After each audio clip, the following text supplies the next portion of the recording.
ആക്കി വാതിലടച്ചിട്ട് എൻ്റെ നെഞ്ഞിൽ വലിയൊരു മുറിയായിട്ടുണ്ടായിരുന്നു. മാറിൻ്റെ അവിടെ ആയിട്ട് വലിയൊരു മുറി ഉണ്ടായിരുന്നു. അതൊക്കെ കാണേണ്ടവരും കാണിക്കേണ്ടവരും ബാക്കിയുള്ള ഹോസ്പിറ്റലിലും കാര്യങ്ങളിലൊക്കെ നമ്മളെ കാണിച്ചിട്ടും ഒന്നുമില്ലാന്ന് എനിക്ക് നന്നായിട്ട് അറിയാം.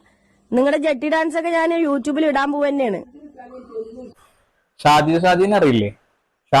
ഷാജിയുടെ ഉമ്മയുടെ ഷെഡ് ഡാൻസ് ഉടനെ തന്നെ പ്രതീക്ഷിക്കാം കേട്ടോ. കാരണം ഇവർ പറഞ്ഞാൽ അത് ചെയ്യുന്ന ഒരാളാണ്. ഇവരാരാണെന്ന് അറിയാത്തവർക്ക് ഒരു ചുരുക്കം പറഞ്ഞുതരാം.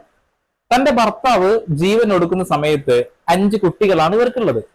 ഇവരുടെ ഭർത്താവ് മരിച്ച ആ ഒരു സമയത്ത് തന്നെ ഭർത്താവിന്റെ ഒരു കട, ആ ഒരു സ്ഥാപനം അവരുടെ ഫാമിലിയിൽപ്പെട്ട ആളുകൾ കയ്യേറി.